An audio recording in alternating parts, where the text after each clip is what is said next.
Vamos lá, meus amigos. Chegamos ao bloco 5, meus amigos e minhas amigas. Chegamos ao quinto bloco desse nosso bate-papo. E agora a gente vai dar prosseguimento analisando, quanto à hipótese de incidência do ISS, aquela questão. O serviço precisa ser, quando prestado, a atividade exclusiva desse empreendedor, desse agente, ou ele pode ser uma atividade que se acumula juntamente com outras e o prestador do serviço age prestando serviços e também desenvolvendo outras atividades. Para que incida o ISS, eu tenho que estar falando de alguém que é exclusivamente prestador de serviço ou pode ser alguém que é também prestador de serviço? Quando o objeto social dessa sociedade empresária prestadora de serviço, dessa sociedade simples prestadora de serviço, desse autônomo prestador de serviço, desse profissional liberal prestador de serviço, quando a prestação de serviços é algo que ele desenvolve de forma concomitante com outras atividades, para que incida o ISS, a prestação do serviço deve ser a atividade preponderante? Ou o ISS poderia incidir mesmo que não houvesse a preponderância? Entendem, meus amigos? Bom, o nosso legislador se deparou com essa questão e optou por disciplinar.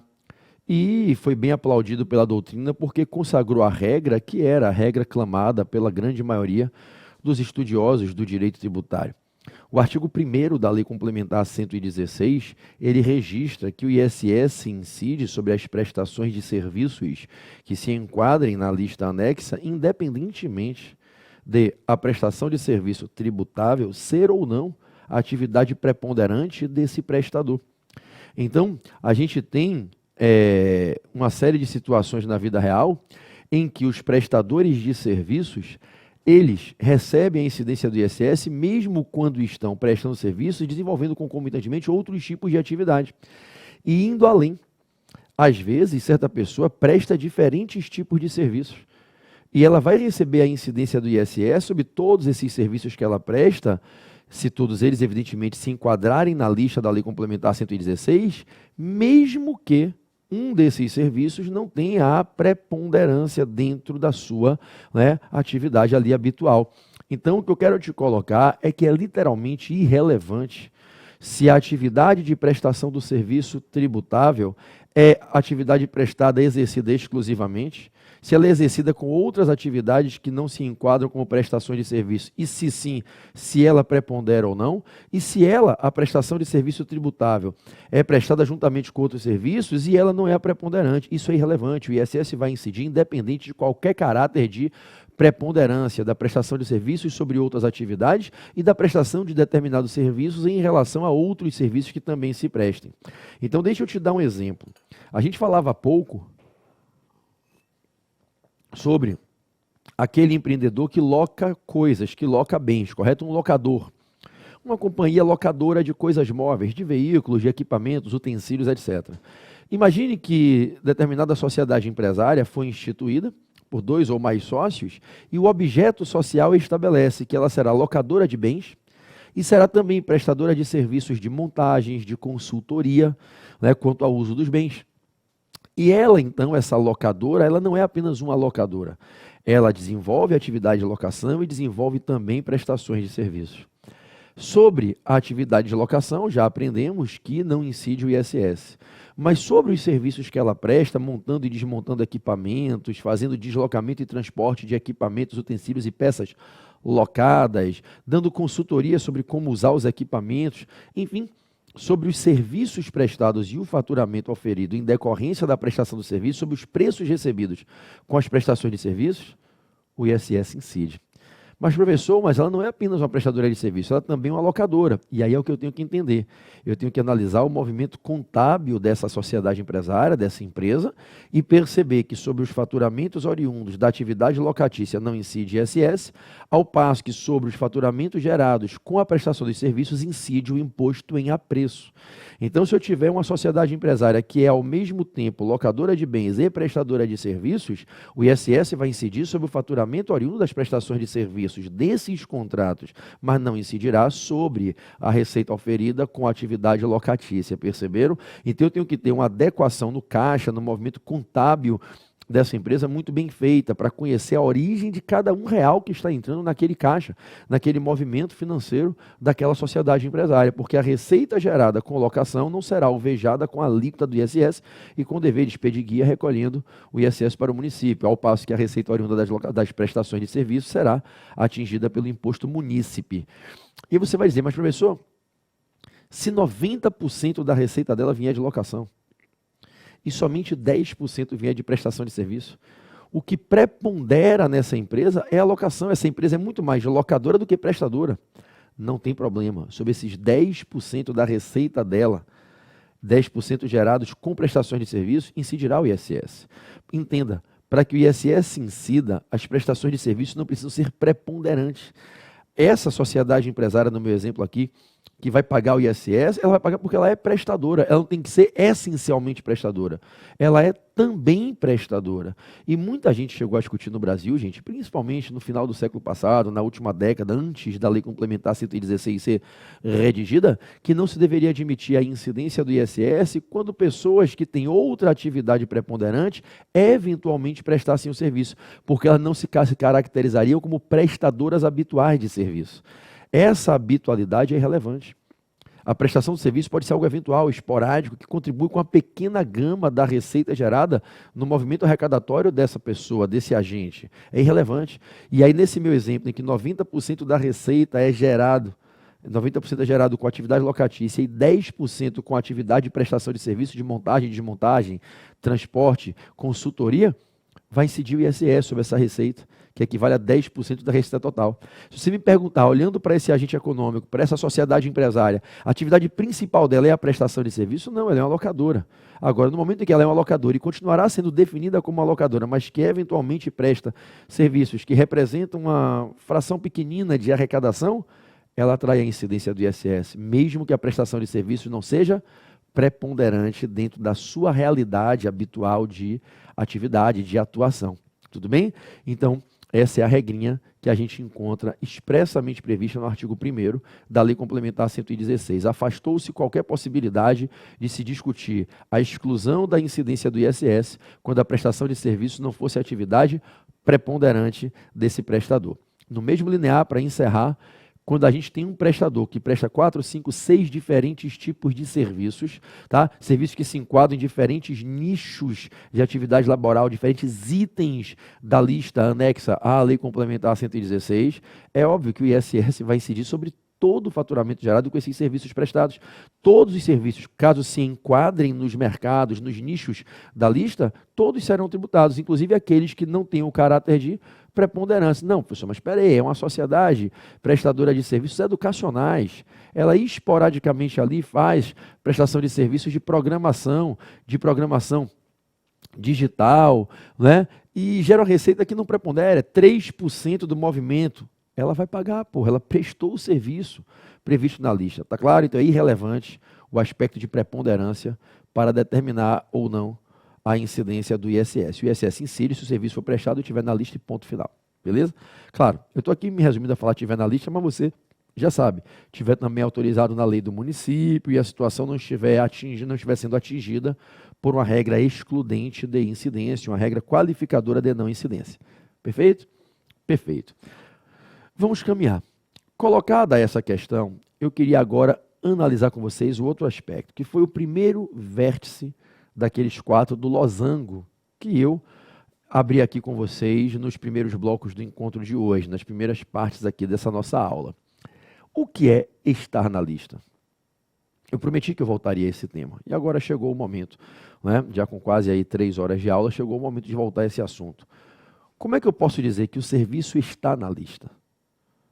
Porque a gente aprendeu, e está na lei, está no próprio artigo 1º, que o ISS incide sobre prestações de serviços que não sejam de competência tributária estadual, lá no ICMS, comunicação, transporte, além fronteiras, e que estejam na lista, ainda que não sejam preponderantes. O que é estar na lista? Como é que eu sei que o serviço de José da Silva, da Sociedade Prestadora de Serviços Alfa, está na lista? Bom, uma primeira interpretação que evidentemente não pode e nem é a que vai prevalecer, é uma interpretação irresponsável, que não prevalece, que diz assim: A lista nomina os serviços, a lista dá nome às prestações de serviços. Se o seu serviço se enquadra dentre aqueles expressamente nominados na lista, o ISS incide. Mas se na lista o legislador não nomeou o serviço que você presta, o ISS não incide. Não pode ser assim, gente. O legislador não tem condições, não se pode exigir do legislador que com textos escritos e nomeações próprias, batize, nomeie cada tipo de prestação de serviço que existe, para que se autorize a incidência do ISS. Primeiro que, se a gente exigisse que para o ISS incidir, o serviço a ser tributado por ele esteja nominalmente mencionado de forma expressa na lista, a gente teria que fazer atualizações na lei todo ano, a todo momento, porque a criatividade do ser humano para inventar novas formas de prestação do serviço, para alterar os nomes com os quais ele apelida aquele serviço que ele está prestando, essa criatividade humana na nomenclatura e até na criação de novas maneiras de prestar serviço, que evidentemente atrai novos nomes, faria com que a lei ficasse sempre defasada. E aí eu ia dizer, não, mas o serviço que eu estou prestando não está nomeado expressamente na lista. Então é óbvio que esse tipo de exigência é descabida. Então, para que incida o ISS, o serviço tem que estar na lista. E estar na lista, certamente, não é necessariamente ter a nomeação formal expressa no item ou subitem da lista. É evidente que isso não exclui que o legislador dê nomes.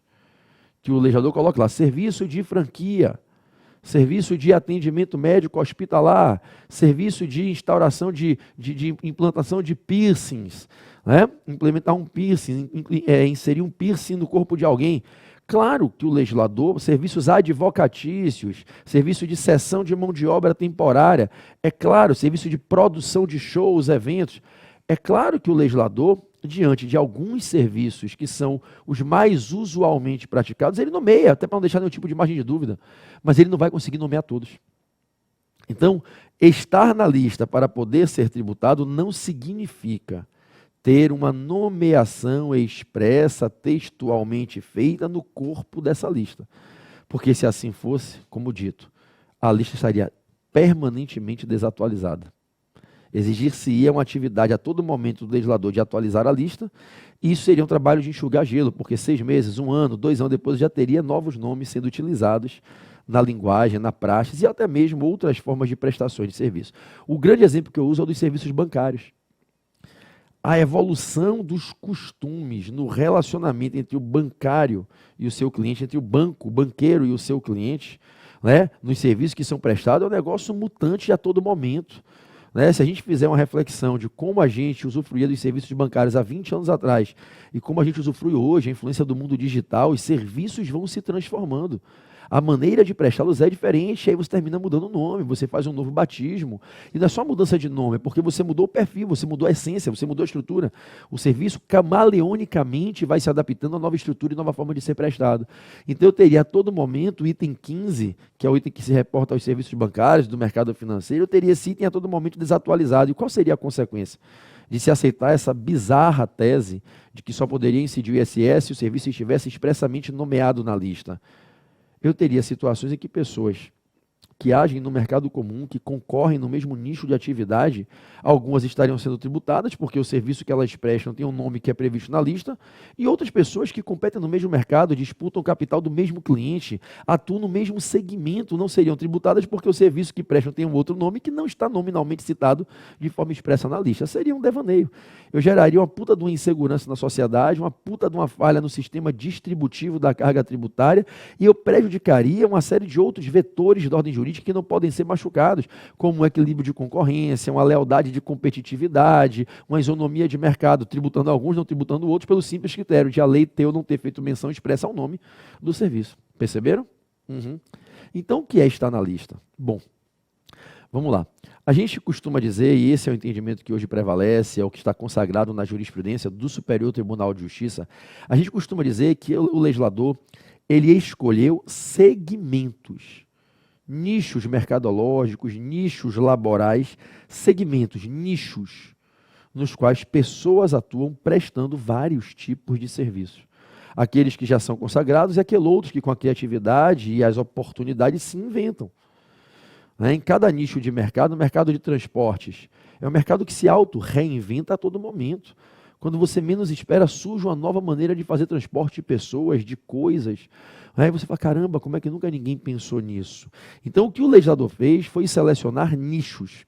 E ele disse, olha, eu vou selecionar 40 nichos e cada um desses 40 é um dos tópicos, um dos números que referem-se a itens ou nichos de atividade laboral que aparecem na lista do 1 ao 40.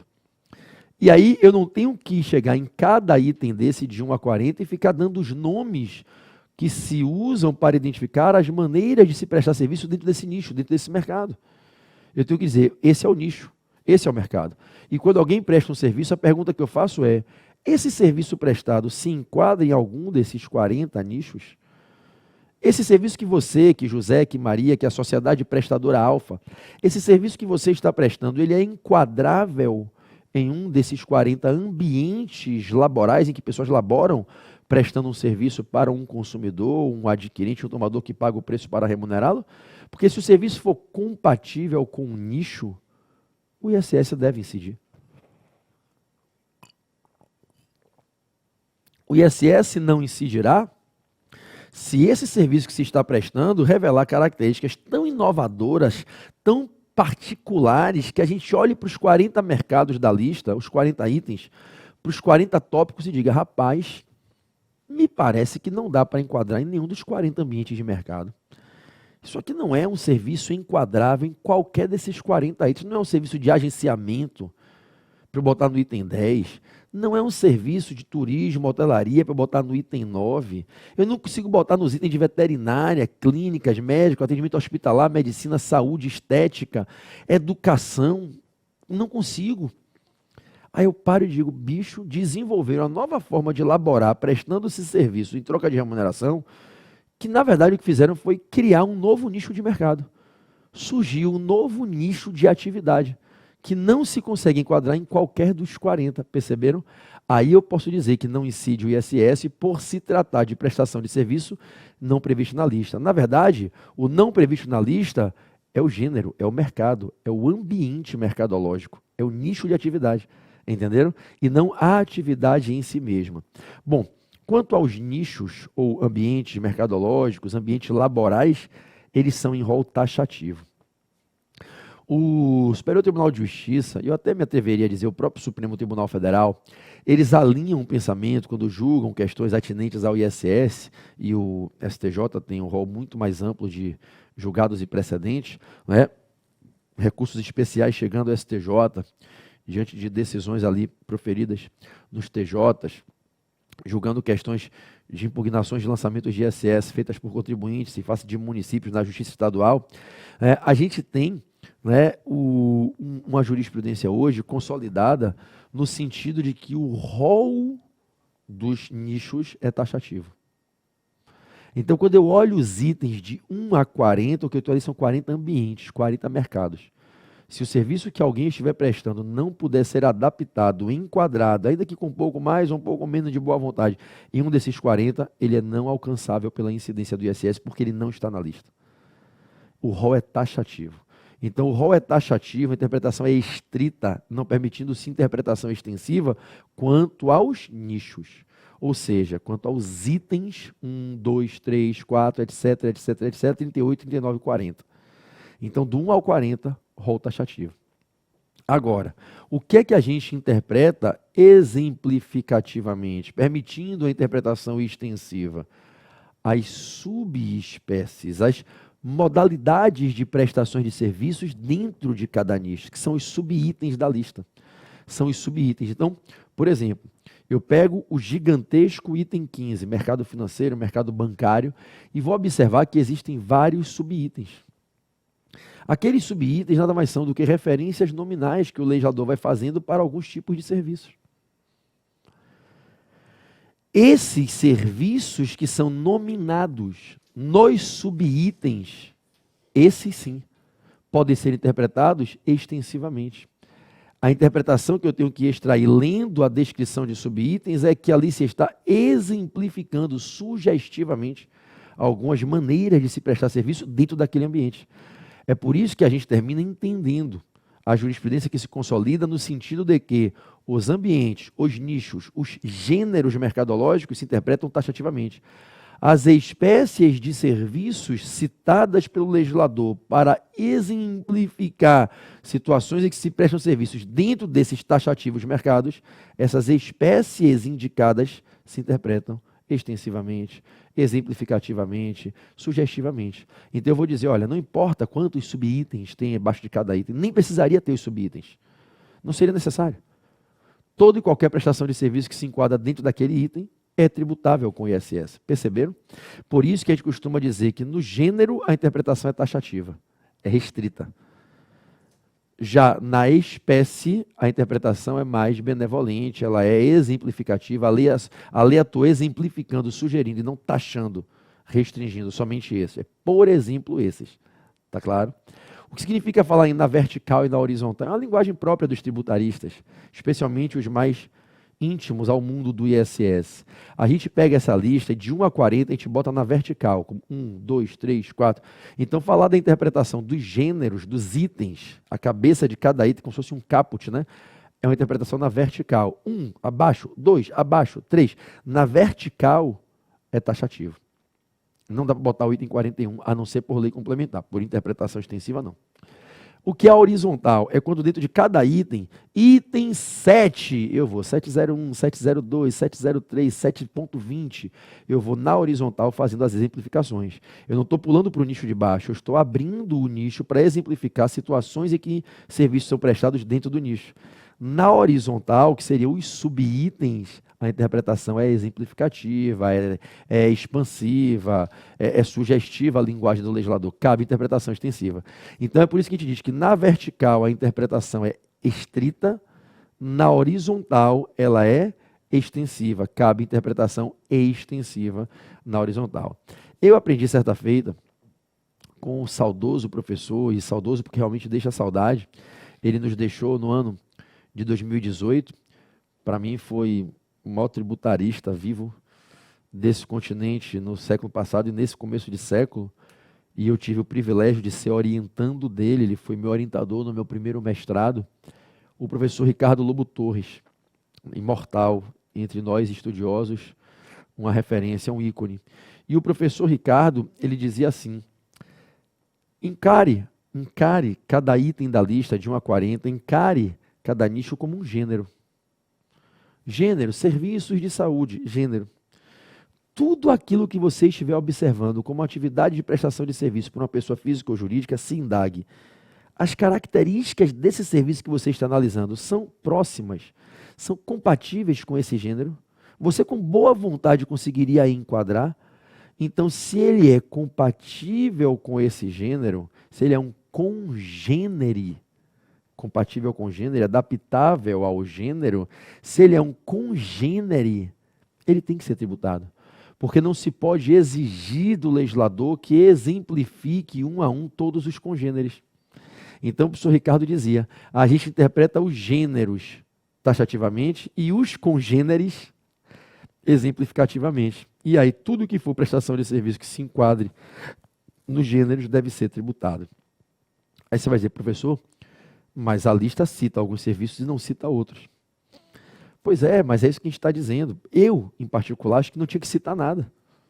Aliás, você já sabe qual é a minha opinião, não tinha nem que ter lista. Porque se eu queria trazer um campo filosófico, trazer a discussão para o campo filosófico, eu queria impulsionar a sua reflexão no sentido de sugerir a ideia de, quem sabe um dia, a gente ter uma reforma legislativa e se revogar a lista. E se revogar no artigo 1ª parte que diz serviços previstos na lista. Você tem dois caminhos. Ou o caminho de aceitar a incidência do ISS sobre toda e qualquer prestação de serviço que de fato seja prestação de serviço e que não seja de competência dos estados, é prestação de serviço, cabe ISS. Ou você seguir no modelo que a gente vem seguindo já há meio século, de só admitir o ISS nos serviços selecionados, que na verdade são os serviços dos nichos laborais selecionados. Você tem dois modelos. E sob a perspectiva filosófica, buscando analisar o porquê, as consequências, ponderar prós e contras, resultados decorrentes, o que eu queria compartilhar com vocês? Gente, restringir a incidência do ISS a serviços prestados em nichos selecionados é correr o risco de gerar uma injustiça, não ser justo na distribuição da carga tributária sobre a sociedade. Todos são prestadores, então todos têm que suportar o ISS. Por que ISS somente sobre algumas prestações de serviço e não sobre todas as prestações de serviço? Ressalvadas apenas as de competência dos estados no ICMS e aquelas que por alguma razão técnica se exclua a incidência com a norma qualificadora de não incidência. Mas eu não deveria distinguir pelo tipo de serviço. Porque não admitir o ISS sobre toda e qualquer prestação de serviço. Aí não vai me perguntar se esse determinado serviço é compatível ou não com certo gênero dos 40 tópicos da lista.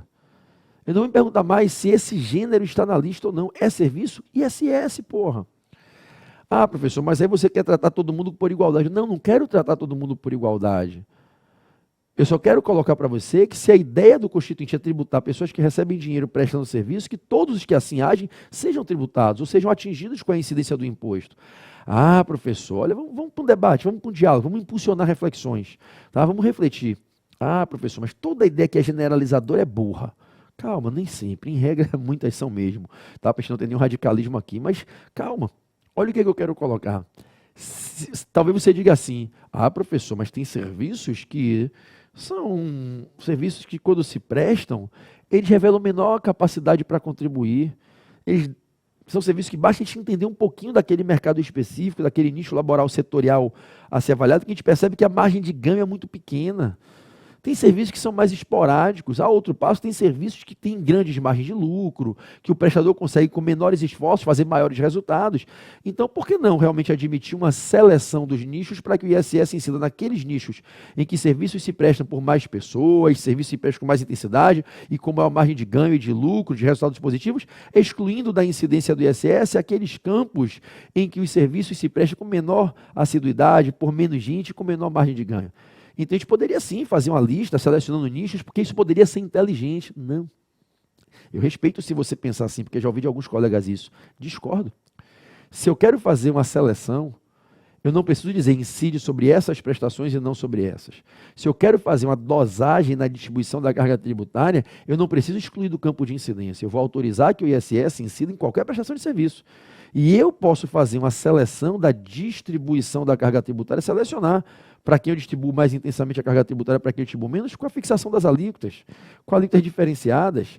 Eu posso usar alíquotas mais intensas em serviços que comportam mais a incidência tributária, a intensidade da incidência tributária, e selecionar alíquotas mais suaves, para com alíquotas mais amenas, tributar aqueles nichos onde os prestadores de serviço têm uma maior dificuldade para se sustentar, têm uma menor margem de ganho, de lucro, pela natureza do serviço, pelas características do mercado, por eventual crise pontual na economia, naquele segmento mercadológico.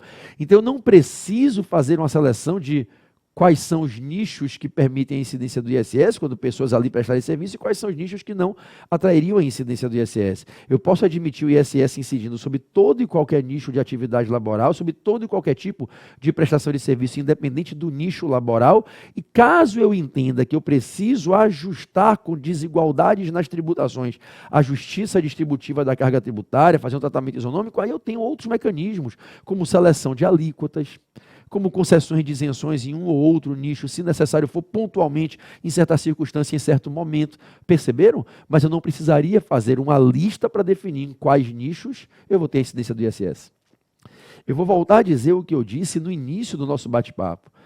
Essa escolha de criar uma lista, selecionando na vertical 40 itens, 40 nichos mercadológicos, nichos laborais, para dizer que o ISS só incide sobre os serviços prestados nesses nichos, é que o que é o responsável. Essa escolha de ter uma lista anexa definindo os mercados tributáveis é a escolha responsável pela imensa maioria das discussões que a gente tem no judiciário sobre o dever ou não de pagar o ISS por se reconhecer que incide ou não imposto naquele tipo de atividade.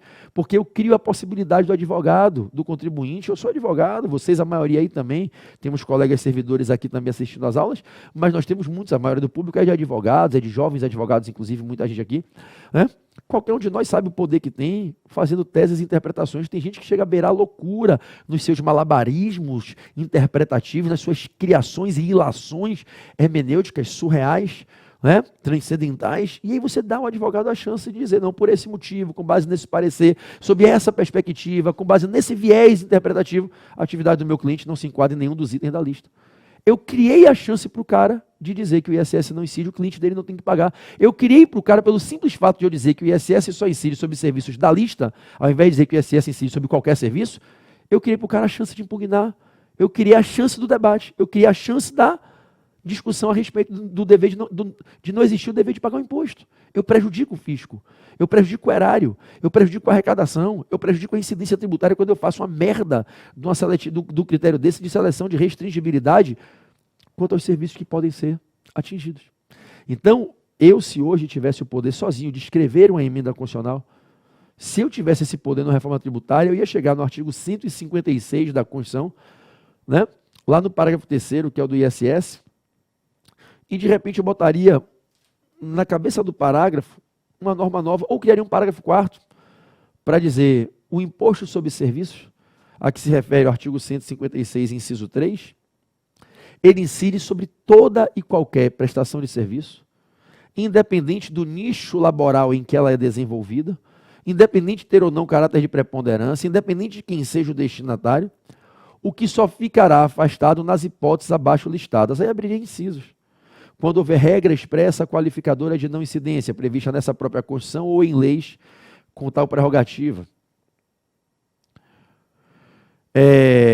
A desigualação de tratamento entre os próprios prestadores de serviços deve ser feita com políticas fiscais e até extrafiscais de controle das alíquotas e concessões de dispensas de pagamento, como através de isenções. Mas eu deixaria claro que o ISS incide sobre toda e qualquer prestação de serviço que não se enquadre nas prestações de serviço de competência tributária estadual com ICMS. Aí acabou a discussão, essa desgraça dessa lista desaparece e o ISS passa a poder incidir sobre qualquer prestação de serviço. Perceberam? Enfim, então, para a gente matar, você que é advogada, você que é advogado, você que é operador e estudioso do direito tributário, como é que eu sei se o serviço que aquela pessoa está prestando está ou não na lista? Analisando as características desse serviço e me perguntando, é compatível a adaptação, a adequação, a encaixe, a harmonização a alguns dos 40 nichos listados taxativamente de 1 a 40 na lista? Enquadre ali. E se ele não tiver expressamente nominado, ele vai como um congênere. Tá claro? Bom, é isso. Eu vou passar a conversar com vocês no próximo bloco. Quantos minutos? Batemos meia hora nesse bloco? 32 minutos. Né? Que a gente procura zelar por uma média aqui de 30, 32, no máximo 40. Às vezes passa. O pessoal da produção fica bravo comigo, porque depois o vídeo para converter fica pesado, para abrir para você fica mais pesado. E eu tenho tentado ser mais consciente aqui, me controlar para não deixar os blocos extrapolarem muito esse prazo de 30 minutos. Eu vou agora para um próximo bloco com você, o bloco 6, correto? Vamos para o bloco 6 e vamos conversar sobre regrinhas qualificadoras de não incidência do ISS, regrinhas que excluem a incidência do ISS, tudo bem? Vamos ao bloco 6.